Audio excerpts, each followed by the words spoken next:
Good morning, good afternoon, good evening, Jar of Marble dwellers and Jar of Marble curious. My name is Linda and this is Jar of Marbles. Yes, it's Jar of Marbles. I'm always pleased. So pleased to be here. I get so pleased. I know, I heard that little snort there. Yeah. Anyway, so glad that you're all here. Glad that you're here too as well, Bob. Today, I'd like to talk a little bit about wild, wonderful women. Being alive is not enough. If we are to allow our wild woman say it as it is, or our wild woman say it as it is, we might have no friends. Well, at least only the ones that matter. Well, true that, Bob. We wild women, when we let her out fully in all her fabulousness, to feel that pulse, to drum out her beats, to adore our own innate strength, oh, it's powerful. To be aware of your spirit that resides in your body and this human bag with legs, to be fully awake, fully ignited with purpose, knowing that the spirit that resides within can see and experience this amazing earth. What a hoot. Some of you may or may not know I'm obsessed with the brain. Yeah, no, we didn't know. Well, it's so very, very interesting. Yeah, actually it is. So not just from a scientific perspective, but very much from another worldly angle. Hashtag wild, wonderful women. As a young woman, and I mean young, I was a wild little thing and I bloody loved it. And I can't tell you my best stories because it'll just make your toes curl. Go on. No, you'll never look at me the same, but I'll tell you this, all wild women have plenty of good stories in their own little storybook. Sometimes some things are not made for public viewing or audio or listening, are they? True, Bob, but some things are on the table because they're real and a part of our bones and heart.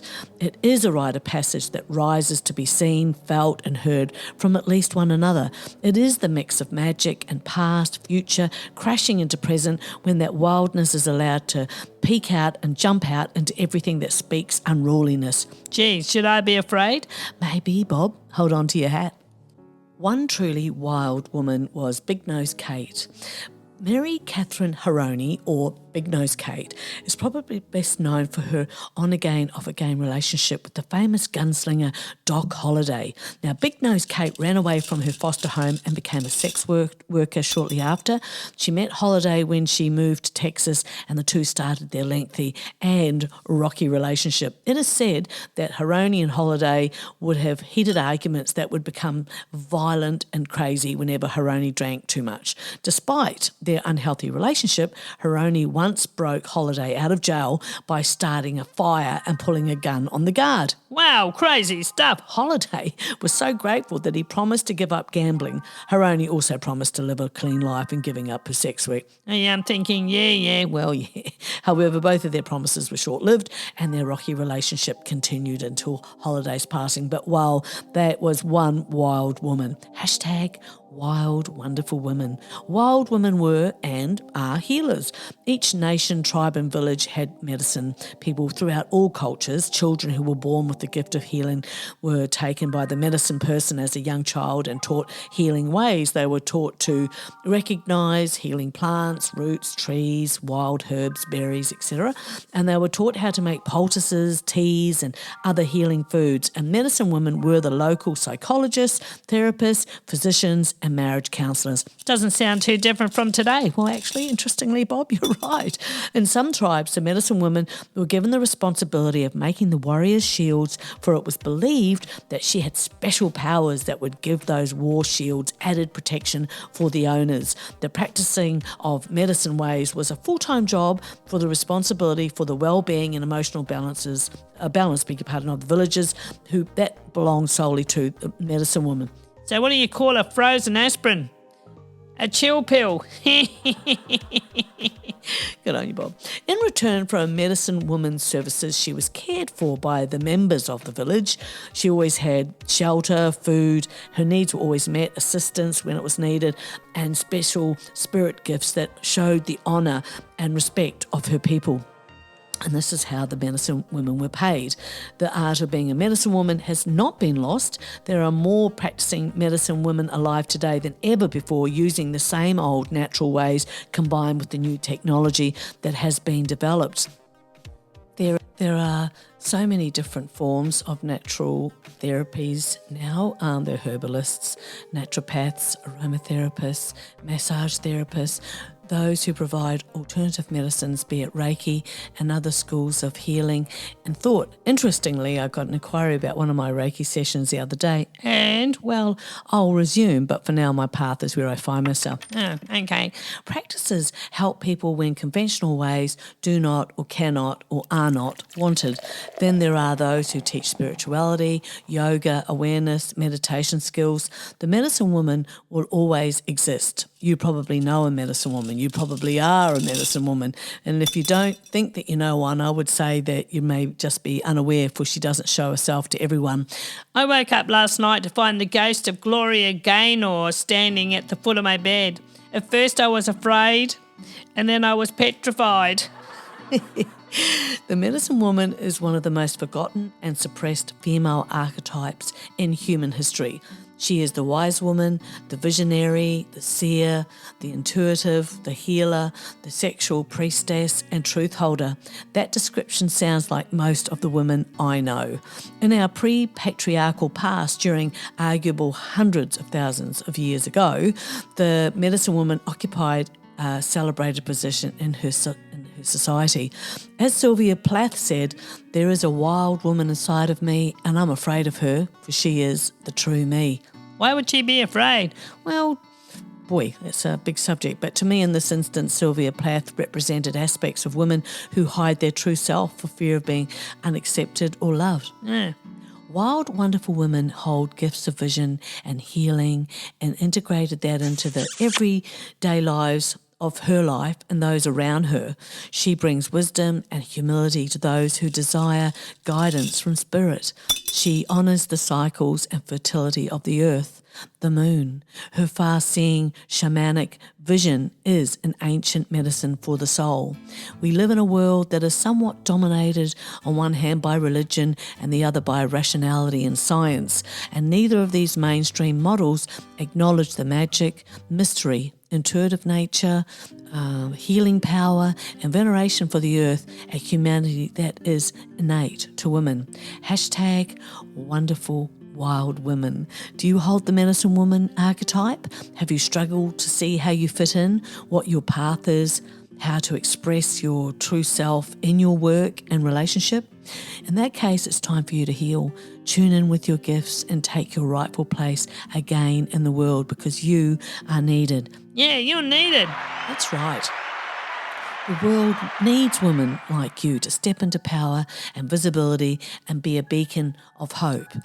And this by Wild-Hearted Woman. If you find a woman with a wild heart, do not try to tame her. You must adore her recklessly the way she is meant to be loved. Do not try to quiet her, for her roars will reach far and wide. She has something important to say.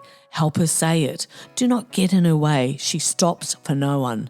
Do not try to change the path she has chosen. Learn also to love the wind and let it change you. You know what? That's so true. Wind magic is pretty amazing. Wild-hearted, wonderful woman. She serves her community in all parts of the globe in myriad ways as shaman, wise woman, mother, daughter, niece, sister, grandmother, singer, poet, carer, writer, midwife, herbalist, oracle, priestess, sacred dancer, seer and queen. I was listening to something on TV the other day in regard to the percentages of women who are in teaching positions, in caring positions, nursing positions, and the percentages are really high. It's women. There are such ancient ceremonies that are still practiced today, albeit quietly. I was asked to talk about smudging, and so I'll tell you what I do. The smudging ceremony, for example, removing bad energy with sage smoke. I grow sage, and every season I make half a dozen sage bundles to burn when I feel it's time. Some I give away.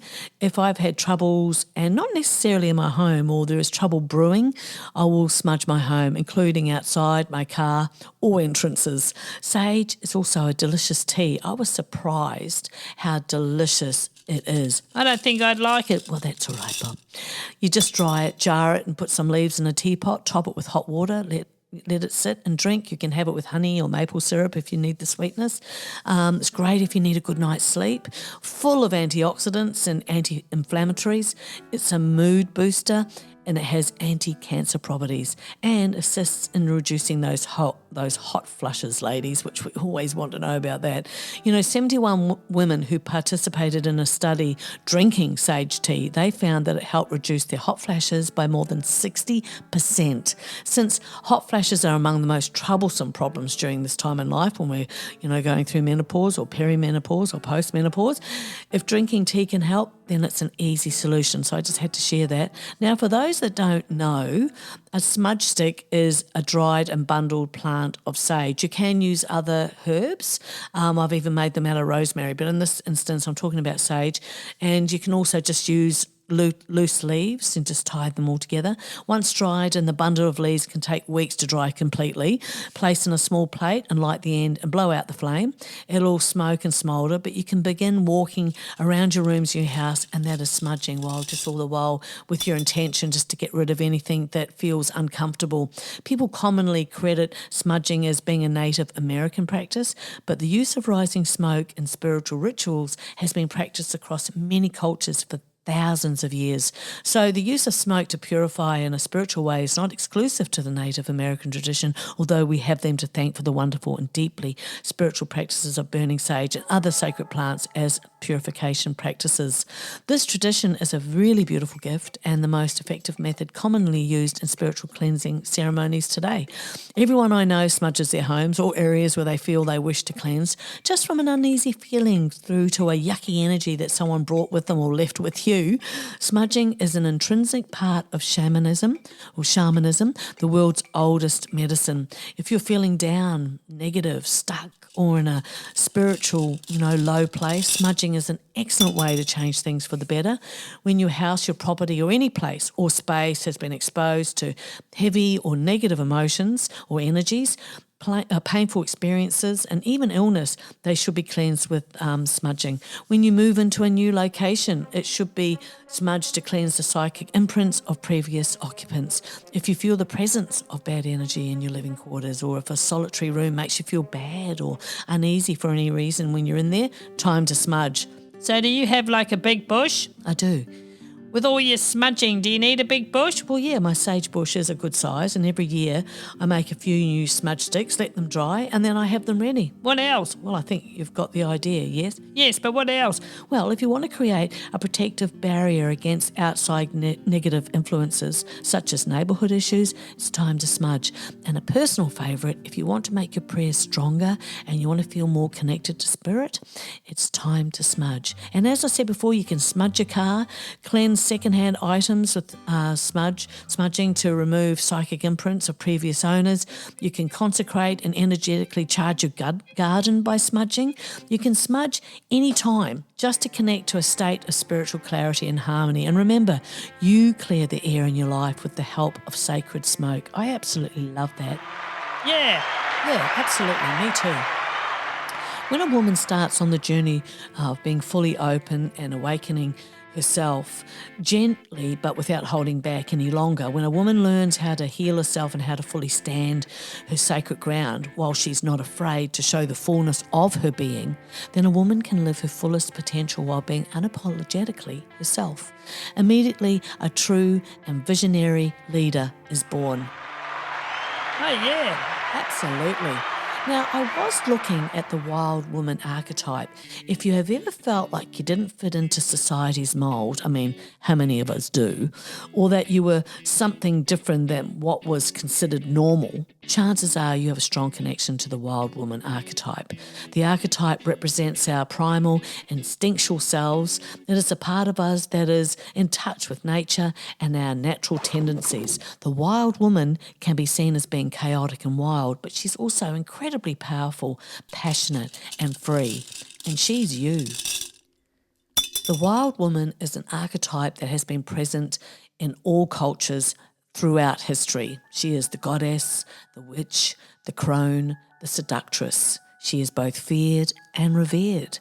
The wild woman is not something that you can become. She is not something that you can put on or take off like a mask. She is not something that you can fake.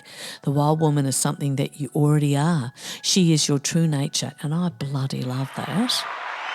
Yes, I do. So what does it mean to be a wild woman? Well, to me, it means being in touch with my primal nature, giving and living life on my own terms and embracing my untamed spirit. Lordy knows it's been a bit untamed. Lordy knows. It means listening to my intuition and following my heart. And that can be going into uncharted territory. And that territory may be living your life more closer to your own preferences instead of people-pleasing or going against your true nature to accommodate others. It's not always wise to do that. The wild woman is about being, well, just being. Confident and fearless and living life on your own terms. The wild woman is about embracing your femininity and sexuality and owning your power. It's about being wild and free and travelling wherever the wind takes you. It's about being authentically you, unapologetically. Sounds good. Oh, you wouldn't know. You know why? Why? Because you're a boy? Because I'm a boy? Yeah, because you're a boy. It means being unafraid to speak my truth even when my voice shakes and having the courage to be myself even when it means standing out from the crowd, being free, just being free to being who I am, free to express myself, free to follow my dreams, free to have a bit of a chat on the podcast in the hope that there's someone out there going, yeah.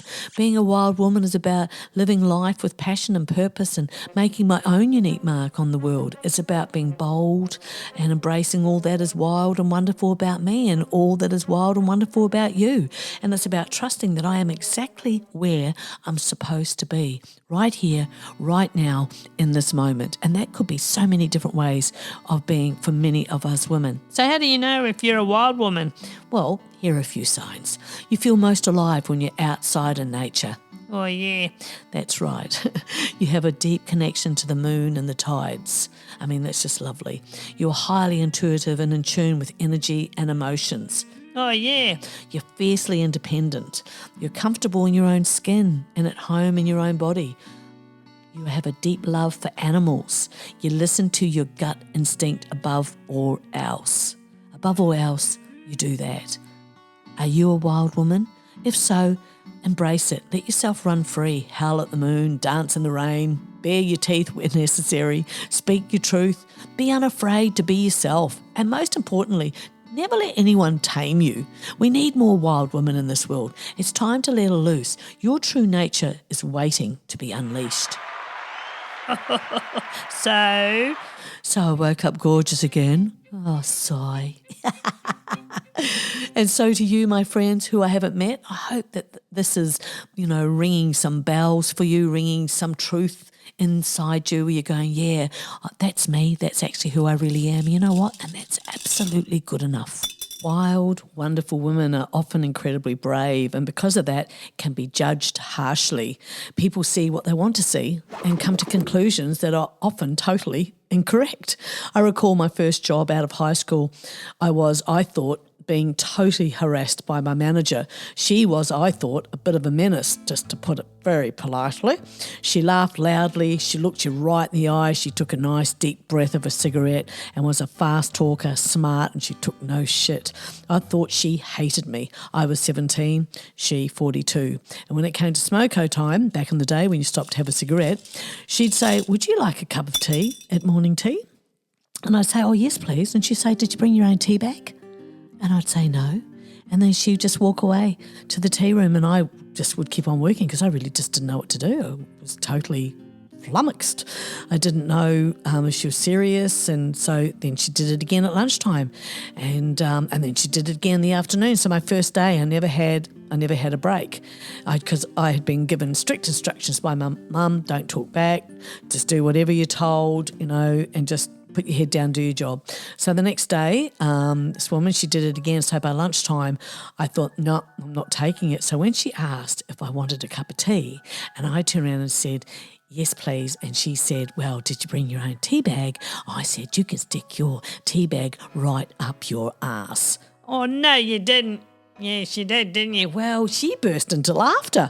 I was horrified. I was not expecting that, not only for her reaction, but also at what I had just said to my manager, and she said, well, I hoped you had a bit of a personality.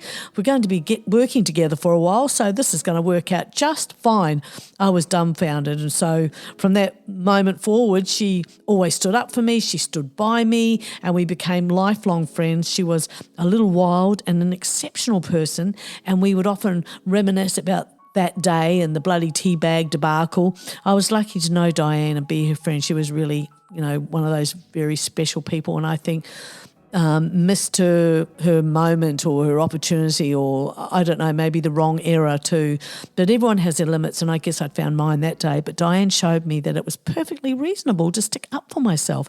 And she also confirmed that she loved my wild sense of humour, and she also thought a lot of me. And looking back, that was gold to me at that time, because that was something I was absolutely lacking. So here is to the fabulous Diane. Yeah. Even Helen Mirren gets it. She said, it's a well-known quote you would have heard. At 70 years old, she said, if I could give my younger self a piece of advice, it would be to use the words fuck off more frequently. Love you, Helen. Ah, yes, much less regret. Enjoy your wildness and your wonderfulness. Get your tongue out of your cheek and own it, girl. What do you call a painter with brown fingers? Oh, here we go. Ready for it? Picasso. Oh, you're a trick, Bob. Yes, I am. And it's time to say goodbye. Oh, must we? Yes, Bob, but we'll be back. It's been wild. Wonderful, even. Thank you so much for joining me again. I'm always thrilled that you do. Oh, that's okay. And everyone listening, Bob. Yeah, of course. So say good day to the family for me. Give the squirrel a tickle, and we'll see you next time, okay? Okay then. Bye. Bye.